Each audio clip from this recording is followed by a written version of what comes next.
ಹೋಗ್ರ ಮನೆಗೆ ನಿಮ್ ನೆಗದ್ ಬಿದ್ದು ಹೋಗ. ಅಪ್ಪ ಅಪ್ಪಲೋ ನಿನ್ನ ನಾಲ್ಗೆ ಸೇದ್ ಹೋಗ ಬಾರ ಇಲ್ಲಿ. ಅಪ್ಪ ಪಿಂಡ ಅನ್ನು ನಾಲಿಗೆ ಬಿದ್ದು ಹೋಗ. ಏನು ಮಕ್ಳು ರೀ, ಹುಟ್ಟಿದ್ರು ಮನುಷ್ಯನಾಗ ಹುಟ್ಟಬಾರ್ದು ರೀ. ಮನುಷ್ಯನಾಗ ಹುಟ್ಟಿದ್ರು ಚಿಂತೆ ಇಲ್ಲ, ಈ ಬಡವನಾಗ ಹುಟ್ಟಬಾರ್ದು. ಬಡವನಾಗ ಹುಟ್ಟಿದ್ರು ಚಿಂತೆ ಇಲ್ಲ, ಈ ಬ್ರಾಹ್ಮಣರನಾಗ ಹುಟ್ಟಬಾರ್ದು. ಬ್ರಾಹ್ಮಣರನಾಗ ಹುಟ್ಟಿದ್ರು ಚಿಂತೆ ಇಲ್ಲ, ಬಡ ಬ್ರಾಹ್ಮಣನಾಗ ಹುಟ್ಟಬಾರ್ದು. ಬಡ ಬ್ರಾಹ್ಮಣನಾಗ ಹುಟ್ಟಿದ್ರು ಚಿಂತೆ ಇಲ್ಲ, ಮದುವೆ ಆಗಬಾರ್ದು. ನಾಲಿ ಬಿದ್ದೋಗ, ಮದುವೆ ಆದ್ರೂ ಚಿಂತೆ ಇಲ್ಲ, ಇವ್ ನೆಗದ್ ಬಿದ್ದೋಗ ಮಕ್ಕಳಾಗಬಾರ್ದು ರೀ. ಅಪ್ಪಲೋ ನಾ ಬದಿ ಕಣ ನೋಡ್ರಿ, ಹೋಗಬಾರೋ ಅಂತವೆ ಮರ್ಯಾದೆ ಹೇಳ್ದಂಗೆ ಮಾತಾಡಿಸ್ತೇವೆ. ಆ ಮೂಗಲ್ಲಿ ಸಿಂಬಳ ಸೇರಿಸ್ಕೊಂಡು ಹಿಂದೆ ಬಿದ್ದಿದ್ದೇವೆ. ನಾನು ಬರ್ತೀನಿ ಎಂದು ನಾಲಿಗೆ ಬಿದ್ದೋಗ. ಬಡ್ಕಂಡೆ ನಮ್ಮ ತಂದೆಯವರಿಗೆ ಬೇಡ ಅಂತ ಮಾಡ್ಕೊಳ್ಳೋ ವಂಶ ಬೆಳಿಬೇಕು ಅಂತ ಹೇಳ್ಬಿಟ್ಟು ಒಂದು ಗಂಟೆ ಹಾಕ್ಬಿಟ್ರು. ವರ್ಷ ಆದರೂ ಅವಳು ಹೊಟ್ಟೆ ಒಳಗಡೆ ಒಂದು ಎಗ್ಣದ ಮರಿಗತಿ ಇಲ್ಲ ರೀ. ವಂಶ ಬೆಳೆ ರೀತಿ ಕಾಣಿಸ್ತಿಲ್ಲ. ಇನ್ನೊಂದು ಮಾಡ್ಕೊಳ್ಳೋ ಅಂತ ಎರಡೇ ಮದುವೆನೂ ಮಾಡಿಬಿಟ್ರು. ಅವಳು ವರ್ಷಕ್ಕೆ ಗರ್ಭವತಿ ನೋಡ್ರಿ. ಮೊದಲು ಮಾಡ್ಕೊಂಬಂದಿದ್ನಲ್ಲ ಅವಳು ಗರ್ಭವತಿ. ನ್ಯಾಲಿಗೆ ಬಿದ್ದೋಗ. ಏನು ಇವಳು ಹೇರ್ತಾಳೆ ಅಂತ ಇವಳು ಹೇರ್ತಾಳೆ ಅಂತ ಇವಳು ಪೈಪೋಟಿ ಇಬ್ರಿಗೂ. ಇವನ್ಯಾಗದು ಬಿದ್ದೋಗ. ಸೀತಾಮಾತೆಯವರು ತುಳಸಿ ಪೂಜೆ ಮಾಡ್ತಿದ್ದಾರೆ. ಒಂಟಿ ಬ್ರಾಹ್ಮಣರು ಹೋಗಬಾರ್ದು. ಯಾರನ್ನ ಜೊತೆ ಕರ್ಕೊಂಡು ಹೋಗೋಣ ಅಂತ ನೋಡ್ತಾ ಇದ್ದೀನಿ, ಮುಂದೆ ಯಾವ ಬರ್ತಿಲ್ಲ. ಹೋಗ್ರೋ ನಿಮ್ ನಾಲಿ.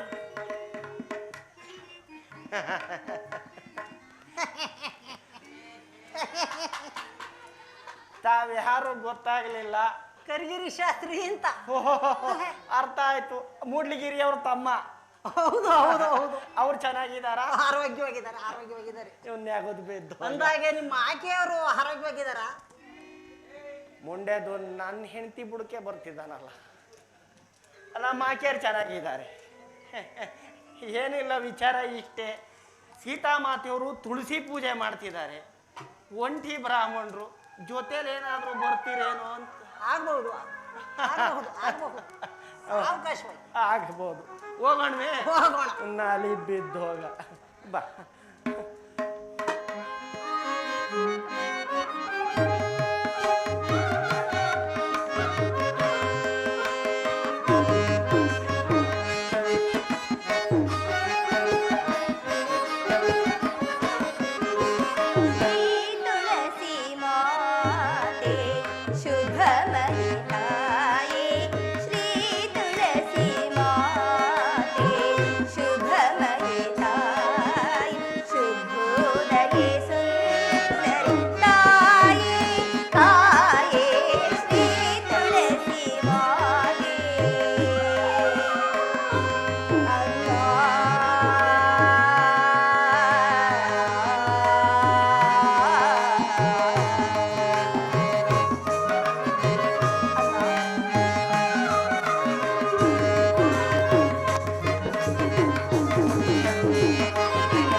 ಅಮ್ಮ, ಜಗನ್ಮಾತೆ, ಈ ದಿನ ನನ್ನ ಸ್ವಾಮಿಯ ಪಟ್ಟಾಭಿಷೇಕ ಮಹೋತ್ಸವ.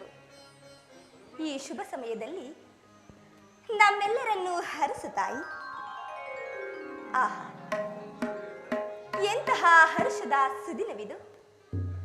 ಈ ದಿನ ಬ್ರಾಹ್ಮಣೋತ್ತಮರಿಗೆ ದಾನ ಧರ್ಮಾದಿಗಳನ್ನು ಮಾಡಿ ಅವರ ಕೃಪಾಶೀರ್ವಾದವನ್ನು ಪಡೆದು ಕೃತಾರ್ಥಳಾಗುವೆನು. ಮಮ ಪ್ರಾಣ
ಇಟ್ಕೊಂಡಿದ್ನಲ್ಲ.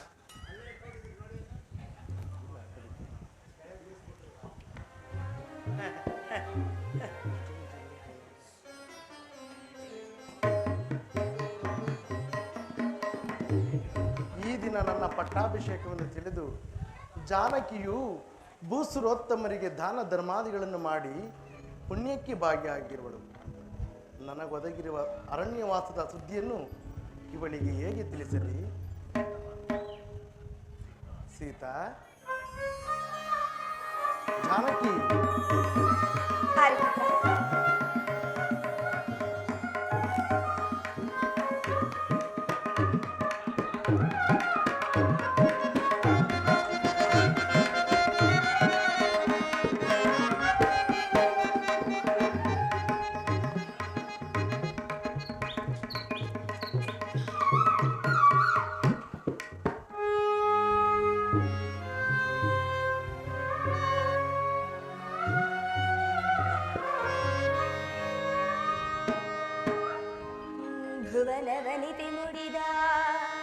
ಮಲ್ಲಿಗೆಯೋ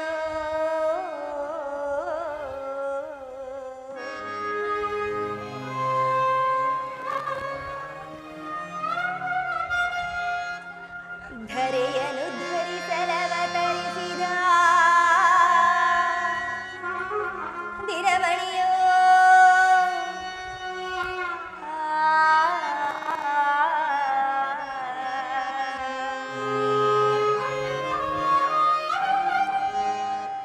ರಾಮ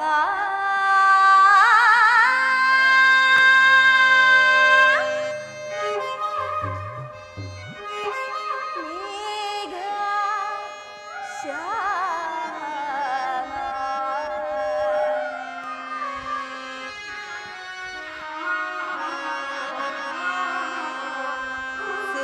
ಸುವಿಚಾರಶೀಲ ನೀಲಕುಂತಳ ವಿಶಾಲ ಪಾಲ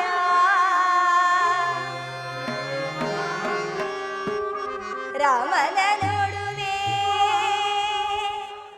ಮನಧಣಿವ ತನಕ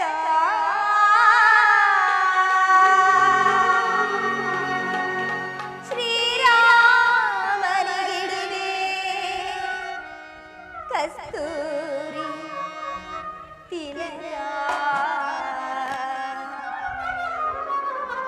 ಕಸ್ತೂರಿ ತಿಲಕ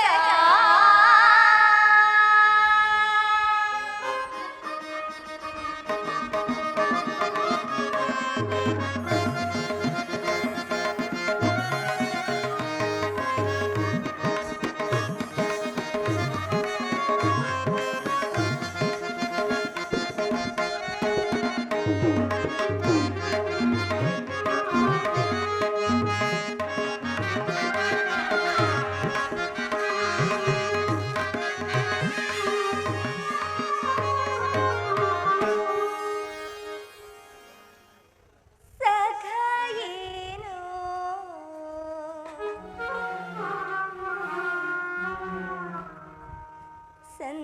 ಸಂತೋಷ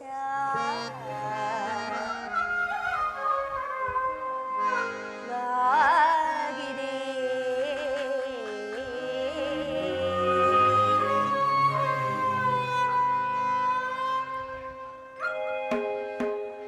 ಹರಿಪುತ್ರ ಸೀತಾ ಸಖಾಯೇನೋ ಸಂತೋಷ ವಾಗಿದೆ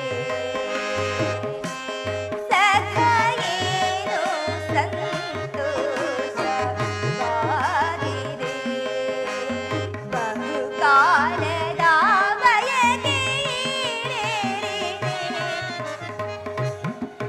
ಸಂತೋಷ ವಾಗಿದೆ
ಬಾಗಿದೆ ಬಹುಕಾಲದ ಬಯಕೆ ಈಡೇರಿದೆ ಸಖಿಯೇನು ಸಂತೋಷವಾಗಿದೆ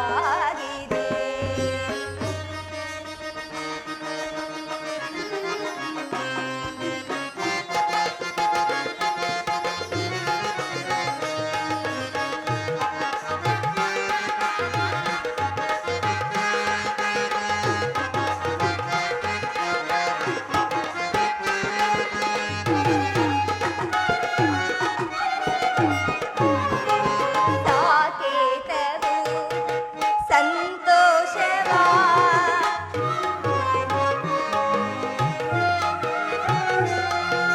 ಸಾಕೇತವು ಸಂತೋಷವಾ ಸದಾ ಪಡೆಯುವ ಶ್ರೀರಾಮಚಂದ್ರನು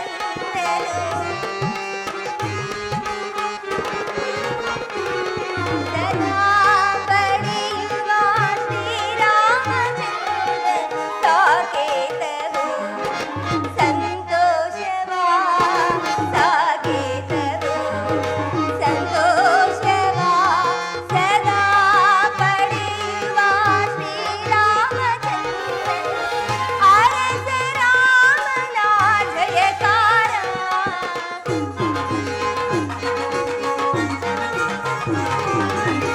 ಅರಸ ರಾಮನ ಜಯಕಾರ ಕೇಳುತ್ತಾ ನಲಿವೆ ರಾಮನ ಸಾರ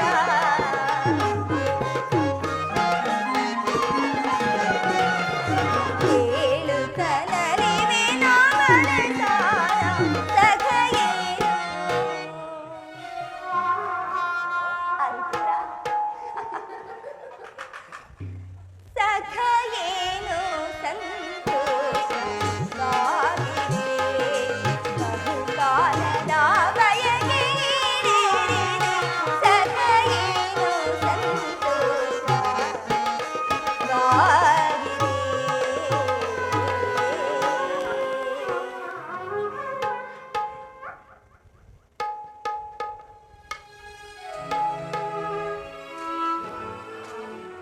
ಆರ್ಯಪುತ್ರ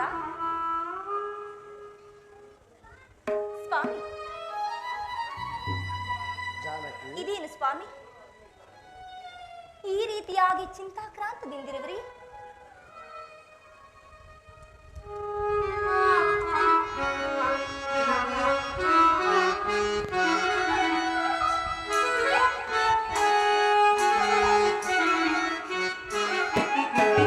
ಲೋಲನೆ ಚಿಂತೆಯ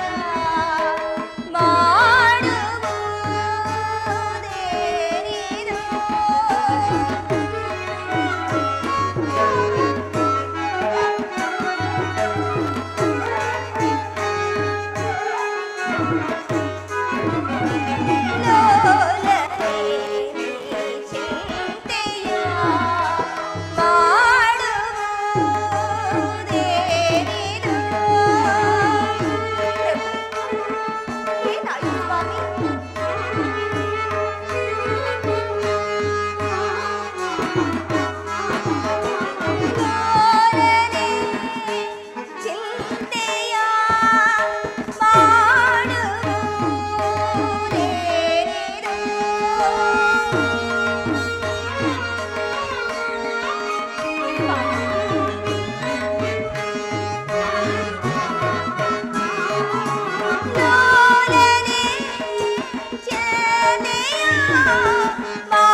ತಾಳೈ ಕಾಂತ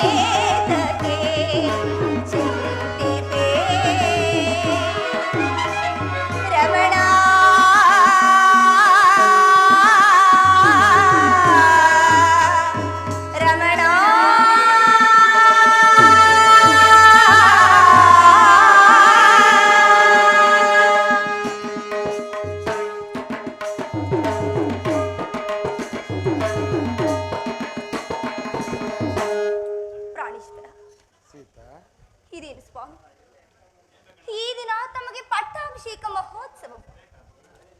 ಇಂತಹ ಶುಭ ಸಮಯದಲ್ಲಿ ಕೋಳದ ಕೆಂದಾವರೆಯಂತೆ ಕಂಗೊಳಿಸಬೇಕಾದ ಈ ನಿಮ್ಮ ಮುಖ ಕಮಲವು ಈ ರೀತಿಯಾಗಿ ಕಾಂತಿಹೀನವಾಗಿರುವುದಲ್ಲ. ಕಾರಣವೇನು ಸ್ವಾಮಿ? ಏನೆಂದು ಹೇಳಲಿ ಸೀತಾ?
ಏನೆಂದು ಹೇಳಲಿ?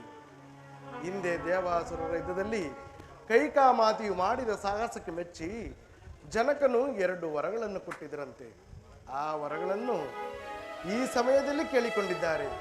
ಏನೆಂಬುದಾಗಿ ಸ್ವಾಮಿ? ಮೊದಲನೆಯ ವರಕ್ಕೆ ನನಗೆ ನಿಶ್ಚಿತವಾದ ಪಟ್ಟಾಭಿಷೇಕವನ್ನು ತಪ್ಪಿಸಿ ತನ್ನ ಮಗ ಭರತನಿಗಾಗಬೇಕೆಂತಲೂ, ಇನ್ನು 2ನೇ ವರಕ್ಕೆ ನಾನು ನಾರುಮಡಿಯನ್ನು ಹುಟ್ಟು ಜಟಾವಲಕಲ ದಾರಿಯಾಗಿ 14 ವರ್ಷ ವನವಾಸಕ್ಕೆ ಹೋಗಬೇಕೆಂದು.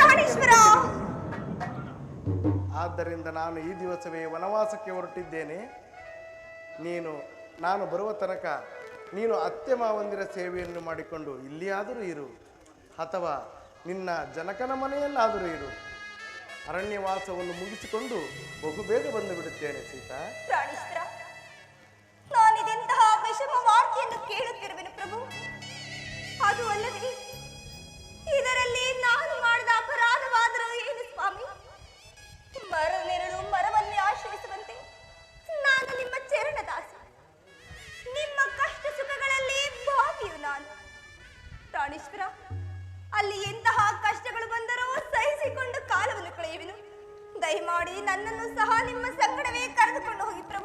ಸೀತಾ, ಬೇಡ ಸೀತಾ.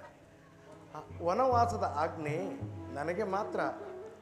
ನೀನು ಸುಮಕೋಮಲೆ, ಅರಮನೆಯಲ್ಲಿ ಸುಖವಾಗಿ ಬೆಳೆದವಳು. ಕಾಡಿನಲ್ಲಿ ಗೆಡ್ಡೆ ಗೆಣಸುಗಳನ್ನು ತಿಂದು ಕಲ್ಲು ಮುಳ್ಳುಗಳನ್ನು ತುಳಿಯುತ್ತಾ ಕಷ್ಟಪಡುವುದನ್ನು ನನ್ನ ಕಣ್ಣುಗಳಿಂದ ನೋಡಲಾಗಲು ಸೀತಾ. ಆದ್ದರಿಂದ ನನ್ನನ್ನು ಬೀಳುಕೊಡು, ಬಹುಬೇಗ ಬಂದು ಬಿಡುತ್ತೇನೆ. ಪ್ರಾಣೇಶ್ವರ,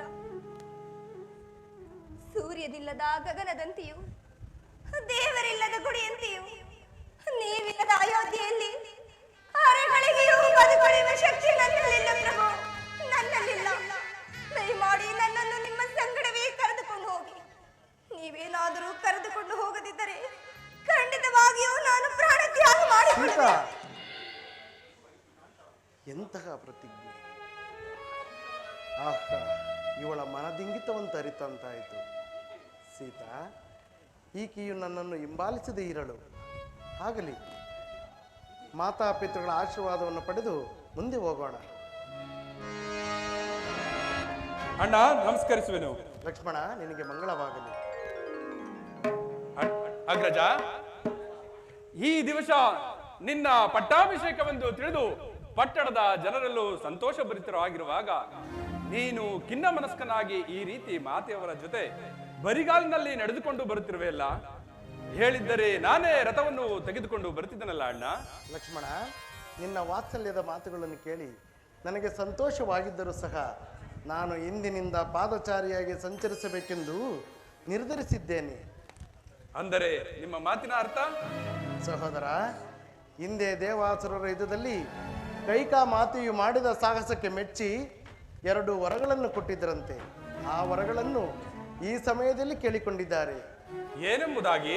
ಮೊದಲನೇ ವರಕ್ಕೆ ನನಗೆ ನಿಶ್ಚಿತವಾದ ಪಟ್ಟಾಭಿಷೇಕವನ್ನು ತಪ್ಪಿಸಿ ತನ್ನ ಮಗ ಭರತನಿಗಾಗಬೇಕೆಂತಲೂ, ಅಣ್ಣ ಇನ್ನು 2ನೇ ವರಕ್ಕೆ ನಾನು ನಾರುಮಡಿಯನ್ನು ಹುಟ್ಟು 14 ವರ್ಷ ವನವಾಸಕ್ಕೆ ಹೋಗಬೇಕೆಂತಲೂ ಕೇಳಿಕೊಂಡಿರುವರು. ಕೂಡದು ಅಣ್ಣ, ಕೂಡದು. ನೀರು ಅರಣ್ಯವಾಸಕ್ಕೆ ಹೋಗಲೇ ಕೂಡದು. ಮಹಾಮಾತ್ಸರ್ಯ ವಿಷಬಂತ ಕಾಲ ಸರ್ಪಿಣಿ ಆ ಕೈಕೆಯ ಮೋಹವೆಂಬ ವಿಷವು ತಲೆಗೇರಿ ಮುಂದಾಲೋಚನೆ ಇಲ್ಲದೆ ಆ ಉದ್ಧಾನವನ್ನು ಮಾಡಿದ ಆ ವೃದ್ಧ ತಂದೆಯ ಮಾತುಗಳನ್ನು ನೀನು ನಡೆಸಲೇ ಕೂಡದು ಅಣ್ಣ. ಅಣ್ಣ, ಆ ಕ್ರೂರ ಸರ್ಪಿಣಿಯನ್ನು ತೃಪ್ತಿಪಡಿಸಲು ಈ ನಿನಗೊದಗಿರಿ ಬಂದಿರುವ ರಾಜಲಕ್ಷ್ಮಿಯನ್ನು ತಿರಸ್ಕರಿಸಿ ಕಾಡಿಗೆ ಹೋಗುವುದೇ ಅಣ್ಣ. ಕೀರ್ತಿ ಪರಾಕ್ರಮಗಳಿಂದ ಪ್ರಜಾರಂಜಿತನಾದ ನೀನು ಜ್ಯೇಷ್ಠ ಪುತ್ರನನ್ನು ಹಡವಿಗಟ್ಟಿ ಕನಿಷ್ಠ ಪುತ್ರನಿಗೆ ಪಟ್ಟಾಭಿಷೇಕ ಮಾಡುವುದು ಯಾವ ಧರ್ಮ? ಯಾವ ಧರ್ಮಶಾಸ್ತ್ರವನ್ನು ತಡೆದು ಧರ್ಮಾತ್ಮವನ್ನು ಮೀರಿ ನಡೆಯುವಾತನು ತಂದೆಯಾದರು ಗುರುವಾದರು ಶಿಕ್ಷಾರ್ಹನೇ ಎಂಬುದನ್ನು ಧರ್ಮಶಾಸ್ತ್ರವೇ ಹೇಳುತ್ತಿರುವಾಗ ಇಂತಹ ಧರ್ಮ ರೀತಿಯನ್ನು ಮೀರಿ ಕಿರಿಯ ಹೆಂಡತಿಯ ಮನದಿಗೆ ಮನಸ್ಸೋತು ತನ್ನ ಮಗನ ಮೇಲಿನ ಪ್ರೀತಿಯಿಂದ ನಿರಪರಾಧಿಯಾದ ನಿನ್ನನ್ನು ಕಾಡಿಗಟ್ಟುವುದು ತಂದೆಯಾದರೂ ಶಿಕ್ಷಾರ್ಹನಲ್ಲವೇ? ಆಜ್ಞಾಭಂಗಂ ನರೇಂದ್ರನಾಂ ದಂಡಂ ಎಂಬ ಹಾರ್ಯೋಕ್ತಿಯಂತೆ ನೀನು ತಂದೆಯ ಮಾತುಗಳನ್ನು ನಡೆಸಲೇ ಕೊಡುದು. ನನಗೀಗ ಆಜ್ಞೆಯನ್ನು ಕೊಡು. ಧರ್ಮಶಾಸ್ತ್ರನು ಕುಲಜ್ಯೇಷ್ಠನು ಆದ ನಿನ್ನಲ್ಲಿ ದ್ವೇಷ ಅಸೂಹೆಗಳನ್ನು ಬಿತ್ತಿ ತನ್ನ ಮಗನ ಮೇಲಿನ ಮೋಹದಿಂದ ರಾಜನೀತಿಯನ್ನು ಉಲ್ಲಂಘಿಸಿ ರಾಜ ಪದವಿಗೂ ಹಾಗೂ ಕ್ಷತ್ರಿಯ ಕುಲಕ್ಕೂ ಕಳಂಕವನ್ನೇ ತಂದ ಆ ಕ್ರೂರ ಕೈಗೆ ನಾಲಿಗೆಯನ್ನು ಸೀಳಿದರು. ಮನವಿಲ್ಲದ ಈ ಕೈಕೆಯ ಮನವಿಲ್ಲದ ಈ ಕೈಕೆಯ ಮನವಿಲ್ಲದ ಈ ಕೈಕೆಯ ಜನತನ ಬಂದು ಏನ ಬೇಳೆ ಅಣ್ಣ ನೀನ ಮಾತ್ರ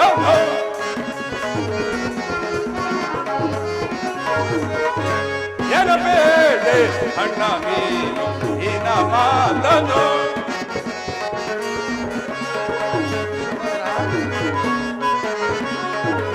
ಸುಂದರಿ ಹೀಗೆ ಎಂದು ತಾನು ತಿಳಿಯುತ್ತ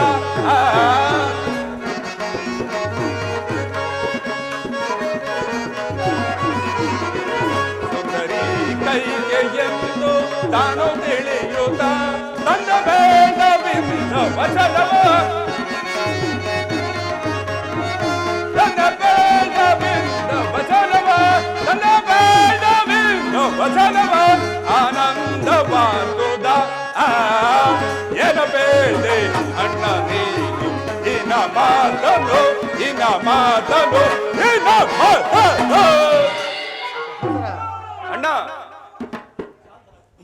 ಶಾಂತನಾಗು. ಶಾಂತನಾಗು ಸಹೋದರ, ಶಾಂತನಾಗು. ದುಡುಕುವುದು ಪ್ರಾಜ್ಞರ ಲಕ್ಷಣವಲ್ಲ. ಪುತ್ರರಾಗಿ ಜನಿಸಿದ ನಾವುಗಳು ಮಾತಾಪಿತೃಗಳನ್ನು ನಿಂದಿಸಬಹುದೇ? ಅವರ ಆಜ್ಞೆಯನ್ನು ಪಾಲಿಸುವುದು ಮಕ್ಕಳಾದ ನಮ್ಮ ಕರ್ತವ್ಯ.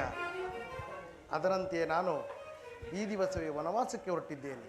ನಾನು ಬರುವ ತನಕ ನೀನು ಮಾತಾಪಿತೃಗಳ ಸೇವೆಯನ್ನು ಮಾಡಿಕೊಂಡು ಅವರ ಪ್ರೀತಿಗೆ ಪಾತ್ರನಾಗು. ಅಣ್ಣ, ನೀನಿರದ ಈ ಹಬ್ಬದಲ್ಲಿ ನಾನು ಸಹ ಇರಲಾರನು ಅಣ್ಣ. ಲಕ್ಷ್ಮಣ, ನೀನು ನನ್ನ ಸಂಗಡ ಬಂದರೆ ದುರ್ಬಲರಾದ ಮಾತಾಪಿತೃಗಳನ್ನು ಸೇವೆ ಮಾಡುವರು ಯಾರು? ಅಣ್ಣ ಅಣ್ಣ,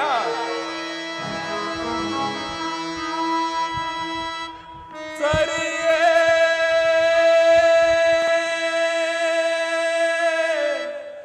ನಾಡ ದೊರೆಯುವುದು ದೊರೆಯೇ.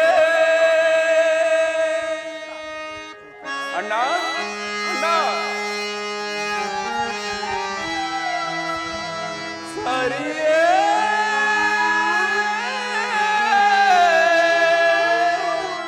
ನಾಡ ದೊರೆಯುವುದು ದೊರೆಯೇ. ಅಣ್ಣ,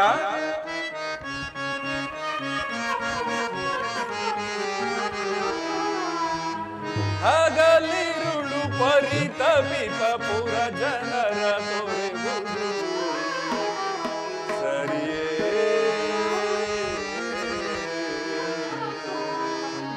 ಅಣ್ಣ ಅಣ್ಣ, ಕರು ಮರೆತು ಬಾಳಿದರು ತಾಯಿ ಮರೆವಳೆ ತನ್ನ ಕರುವ. ನೀ ಮರೆತು ಬಾಳಿದರು ಮರವರೇ ಪುರಜನರು. ಅಣ್ಣ ಅಣ್ಣ, ರವಿಯಿಲ್ಲದ ಗಗನ, ನಗುವಿಲ್ಲದ ವದನ, ದೇವರಿಲ್ಲದ ಸದನ, ಇಂತಾಯ್ತೆ ಈ ಅಯೋಧ್ಯೆಯ ಕದನ.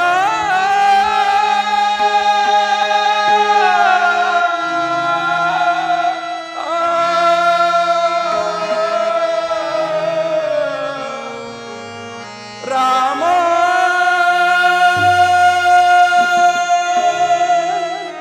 ರಾಮ ರಾಮ,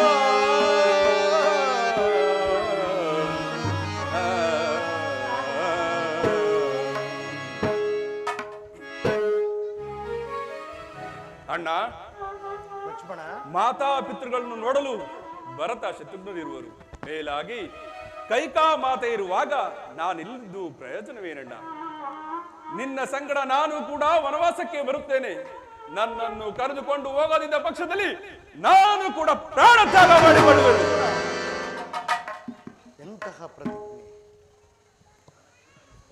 ಜಾನಕಿಯು ನನ್ನ ಸಂಗಡ ಹೊರಟಿರುವಳು, ನೀನೂ ಸಹ ಹಠ ಸಾಧಿಸಿಯೇ ಬರುತ್ತಿರುವೆ. ಇದು ಇಚ್ಛೆ ಇದ್ದಂತಾಗಲಿ. ನಡೆಯಿರಿ, ಮಾತಾಪಿತೃಗಳ ಸೇವೆಯನ್ನು ಆಶೀರ್ವಾದವನ್ನು ಪಡೆದು ಮುಂದೆ ಹೋಗೋಣ. ಹಾಗೆ ಆಗಲಿ ಅಣ್ಣ.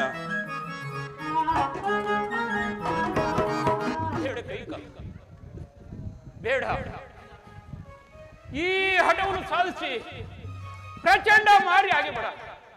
ನನ್ನ ಮಹತ್ವವನ್ನು ಕೇಳು. ನಿನ್ನ ಕೋರಿಕೆಯಂತೆ ಭರತನಿಗೆ ಪಟ್ಟಾಭಿಷೇಕವನ್ನು ಮಾಡಿಸುವನು.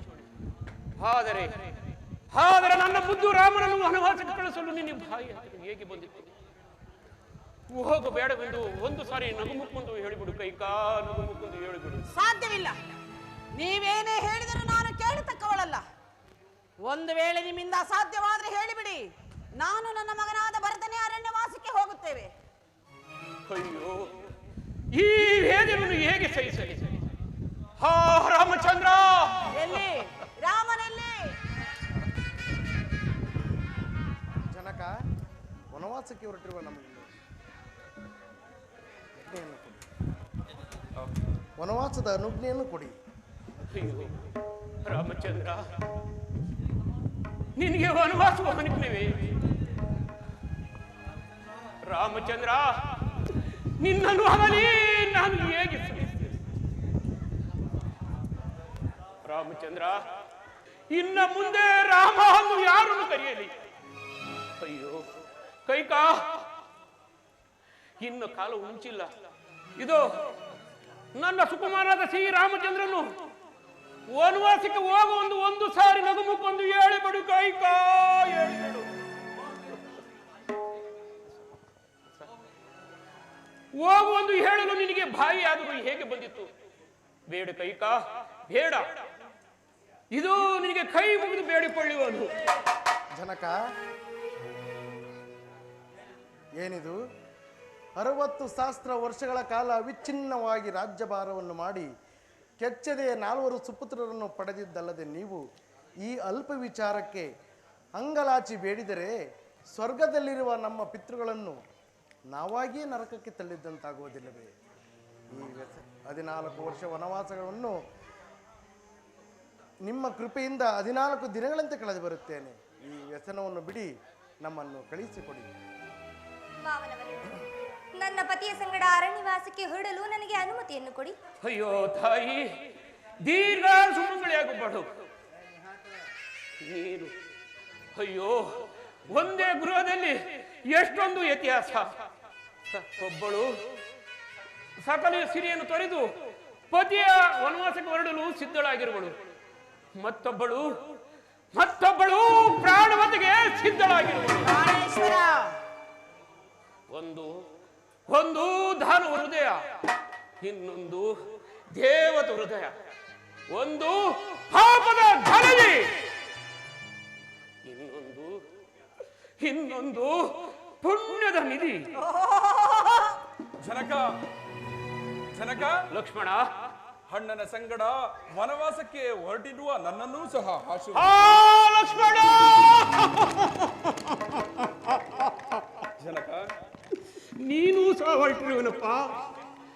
ರಾಮನನ್ನು ತಂದೆ ಅಂತ, ಸೀತೆ ಅಂತ ತಾಯಿ ಎಂದು ಭಾವಿಸಿ ಅವರ ಸೇವೆಯನ್ನು ಮಾಡಿಕೊಂಡು ಅಗ್ರಜಾನಂದನು ಪಡಿ. ಲಕ್ಷ್ಮಣ, ಅಗ್ರಜಾನಂದನು ಪಡಿ. ಆಗಲಿ ಜನಕ, ನಮ್ಮ ಆಜ್ಞೆ. ರಾಮ, ಸುಮಂತ್ರ, ಅರಣಿಗೆ ಹೊರಟಿರುವ ರಾಮಚಂದ್ರನ ಹಿಂದೆ ಅಯೋಧ್ಯ ಸಕಲ ಸಂಪತ್ತು ಎಲ್ಲವೂ ಹೋಗಲಿ.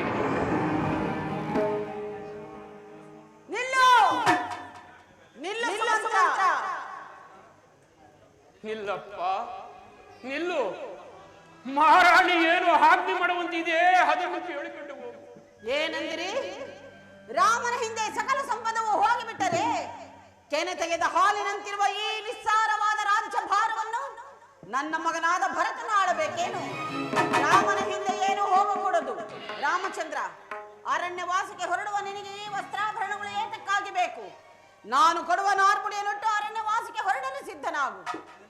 ಏನು, ನನ್ನ ಕಂದ ಮಕ್ಕಳು ನಾರುಮುಡಿ ನೋಡಿಬೇಕೆ? ಜನಕ, ವನವಾಸಕ್ಕೆ ಹೊರಟಿರುವ ನಮಗೇಕೆ ವಸ್ತ್ರಾಭರಣಗಳು?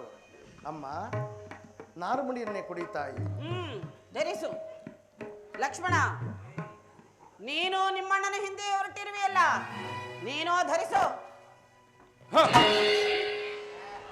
ಸೀತಾ, ನೀನು ಧರಿಸು ಈ ನಾರ್ಮುಡಿಯನ್ನು.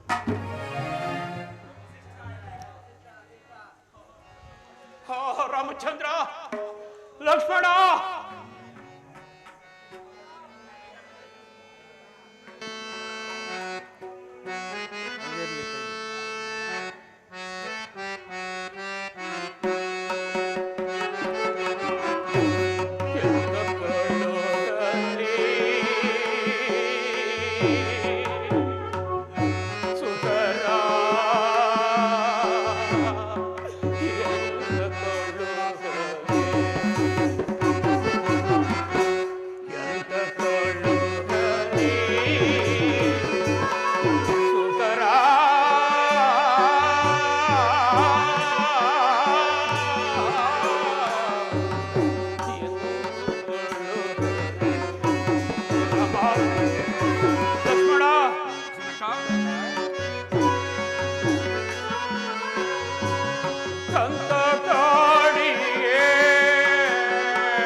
ಭಾರತಕ್ಕಾಗಿ ಹಠ ಸಾಧಿಸಿವೆ.